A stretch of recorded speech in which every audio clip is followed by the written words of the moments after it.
In today's video, I'm going to teach you how to put a file on Squarespace. Alright, let's dive right into the process of getting a file uploaded to your Squarespace website. This could include anything from a PDF document that you want to share with your visitors, to an audio clip, or even a PowerPoint presentation.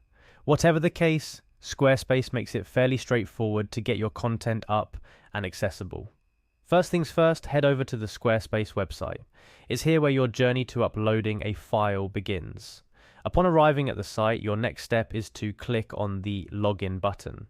This is your gateway to accessing your Squarespace account. Now, Squarespace offers a variety of ways to log in, but for simplicity and speed, clicking on Continue with Google is a great choice.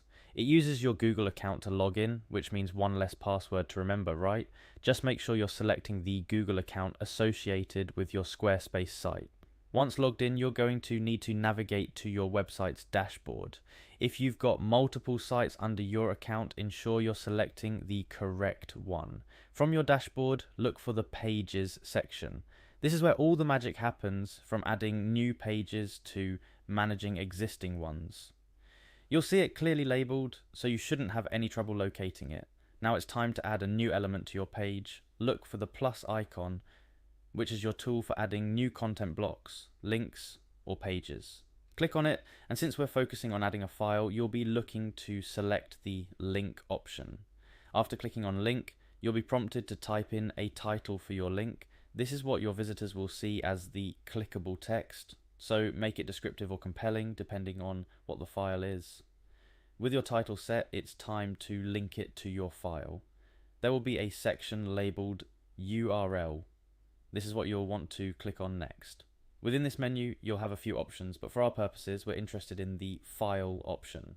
This is what allows us to upload and link directly to a file from within Squarespace. Upon selecting File, you'll be taken to your device's File Explorer, or a similar interface where you can select the file you wish to upload to your website. Navigate through your folders and select the file you're aiming to share with your website's visitors. After your file is selected and uploaded, you're almost at the finish line. Look for the Save button to finalize your upload and link creation. Once clicked, your file is not only uploaded, but now also accessible through the link you've created on your site. And there you have it. Your file is now on your Squarespace site, ready for anyone to download or view, depending on the file type. Remember, the key to a great user experience is making sure your file is clearly labeled and described, ensuring those who are interested can find and make use of your content with ease. Thanks for joining me in today's tutorial. Uploading files to your Squarespace site is a great way to enhance your site's content and offer more value to your visitors, whether it's resources for your clients, reading materials for your students, or audio clips for your podcast listeners. Getting content onto your site is a valuable skill. Happy uploading!